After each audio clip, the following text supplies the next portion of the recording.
Assalamualaikum warahmatullahi wabarakatuh. Selamat datang di channel YouTube Erna Chan, atau selamat kembali lagi buat teman-teman pemirsa channel YouTube Erna Chan.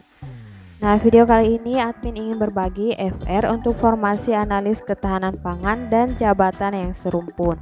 Jadi buat teman-teman yang daftar misalnya analis harga pangan, analis pangan dan sebagainya, sangat admin sarankan untuk latihan soal-soal analis ketahanan pangan dan juga mempelajari kisi-kisi materi pokok dari Permenpan RB untuk jabatan ini.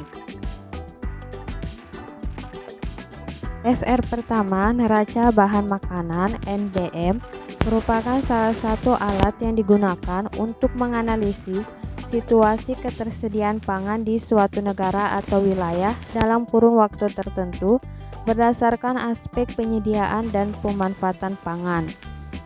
Untuk info selanjutnya ya teman-teman bisa searching di internet.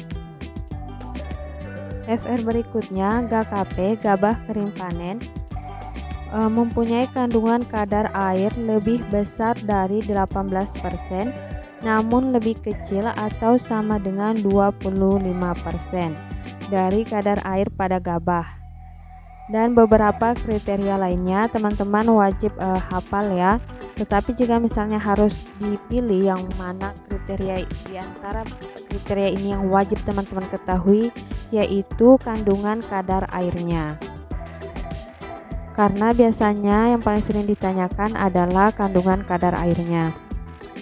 GKS gabah kering simpan adalah gabah yang mengandung kadar air lebih besar dari 14%, tetapi lebih kecil atau sama dengan 18%.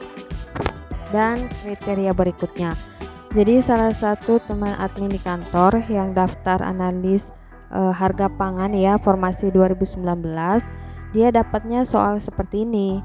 Berapa kandungan kadar air untuk gabah yang disimpan di dalam gudang. Jadi teman-teman harus tahu ini 14 sampai 18%. Nah, dan teman admin itu adalah lulusan sarjana ekonomi. Jadi apapun misalnya lulusan teman-teman ya, kalau teman-teman daftar di formasi pangan, teman-teman harus menguasai seputar pangan seperti itu. Ketiga, gabah kering giling adalah gabah yang mempunyai kandungan kadar air maksimal 14%, karena jika lebih akan terjadi pecah saat penggilingan.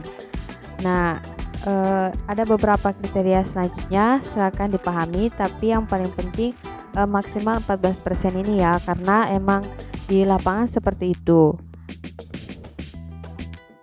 Harga pembelian pemerintah (HPP) adalah harga minimal yang harus dibayarkan pihak penggilingan kepada petani sesuai dengan kualitas gabah sebagaimana yang telah ditetapkan pemerintah. Penetapan harga dilakukan secara kolektif antara Departemen Pertanian, Menko Bidang Perekonomian, dan Bulog. Beras kualitas premium adalah kualitas beras dengan kadar patah maksimum 10%. Beras kualitas medium adalah kualitas beras dengan kadar patah 10,1 sampai 20%. Beras kualitas rendah adalah kualitas beras dengan kadar patah 20,1 sampai 25%.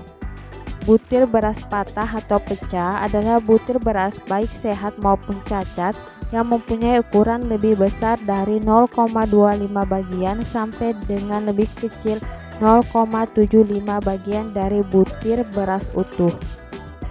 Silakan teman-teman pahami, lihat perbedaannya di mana, mudah saja kok ini untuk dihafal.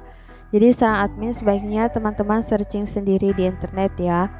Harga dasar dan harga produsen silakan dipahami perbedaannya di mana, rumusnya serta contoh soalnya silakan dicari sendiri atau buka buku-buku yang berkaitan ya. Karena semakin banyak teman-teman cari di internet, maka teman-teman akan memperoleh informasi tambahan lainnya. Selanjutnya ada sumber daya pangan adalah segala sesuatu baik yang bersumber dari alam maupun hasil rekayasa manusia yang dapat dimanfaatkan sebagai bahan pangan dan telah dikonsumsi dan atau digunakan dalam acara adat istiadat atau keagamaan oleh masyarakat setempat. Kemudian ternyata ada juga ditanyakan tentang tujuan Sustainable Development Goals, di mana ada 17 tujuan dan admin cuma ambil tujuan kedua karena ini berhubungan dengan mengakhiri kelaparan, mencapai ketahanan pangan dan nutrisi yang lebih baik, dan mendukung pertanian berkelanjutan. Jadi ada 4 poin di sini ya. Selanjutnya ada 10 pedoman gizi seimbang. Nah, katanya salah satu FR-nya itu ini yang beredar ya. Admin juga belum bisa pastikan kalau yang ini, tapi nggak ada salahnya teman-teman baca karena ini mudah saja sih.